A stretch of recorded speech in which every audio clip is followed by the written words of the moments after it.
Peut-être pendant le temps du confinement, avez-vous compté les sachets de graines de riz? Graines de riz après graines de riz. Peut-être qu'on aurait pu aussi compter chacun nos cheveux sur notre tête pour voir combien nous avons de cheveux.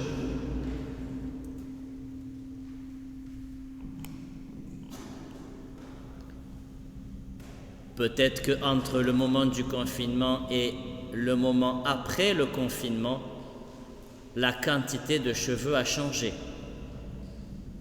Et c'était peut-être préférable.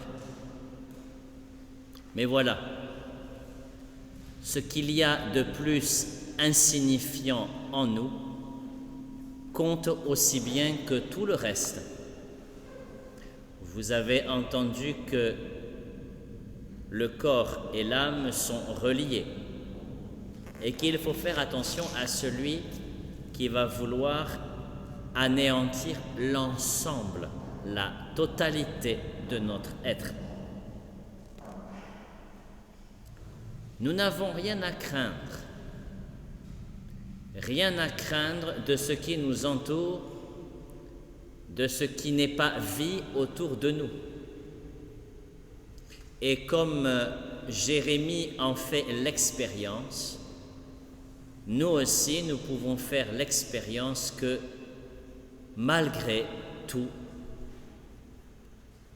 nous serons toujours là, quoi qu'il en coûte, comme dirait l'autre, quoi qu'il arrive.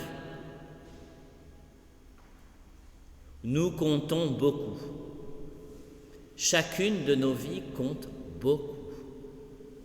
Et même si parfois il nous arrive de manquer à prendre des nouvelles, à nous informer de la santé les uns des autres, nous sommes heureux, et nous l'avons manifesté plusieurs fois, nous sommes heureux de nous retrouver lorsque nous ne nous sommes pas vus depuis longtemps.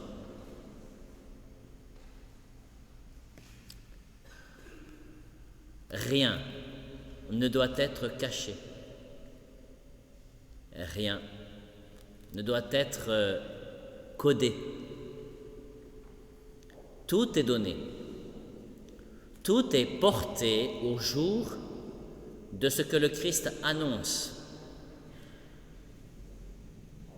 Mais à la différence du texte de Saint Luc, l'évangéliste Matthieu renvoie la connaissance globale de la bonne nouvelle de Jésus-Christ une fois la résurrection de celui-ci réalisée.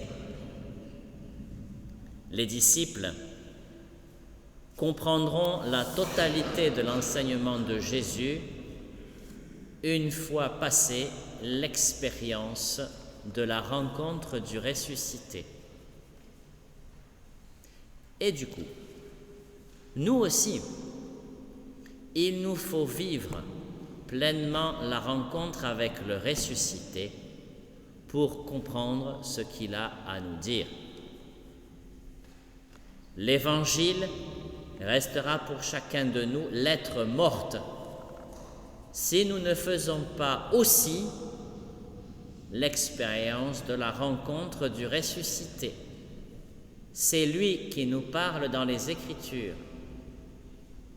Et il est bien vivant, au-delà même des Écritures. Et les Écritures dévoilent qui il est, et lui-même dévoile la totalité de la connaissance des Écritures.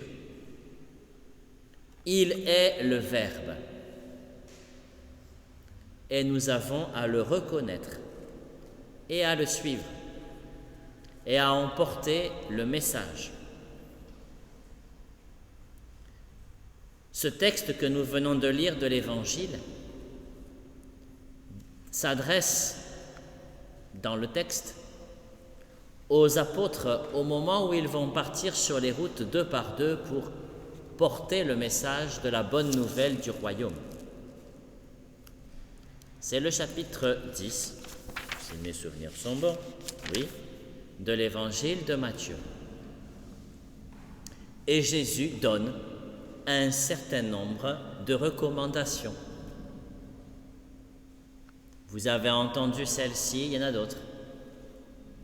Mais si ce texte s'adresse d'abord au groupe apostolique, et il s'adresse aussi au groupe des disciples que nous sommes, afin de mieux suivre le Christ et de mieux comprendre qui il est. Alors, laissons-nous approcher par lui, pour qu'au creux de l'oreille, il nous murmure ce qu'il a à dire et que nous puissions le reformuler avec toute notre vie pour l'ensemble de ceux que nous rencontrons. Disciples, nous devenons ainsi missionnaires. Vous l'avez bien compris. Ainsi, lui, le Christ, rétablit en nous l'humanité parfaite. Lui, le Christ, accomplit pleinement l'ensemble du salut qui était à réaliser et se réalise et se réalisera de toute éternité. C'est peut-être le résumé de ce que Paul nous disait tout à l'heure dans la lettre aux Romains.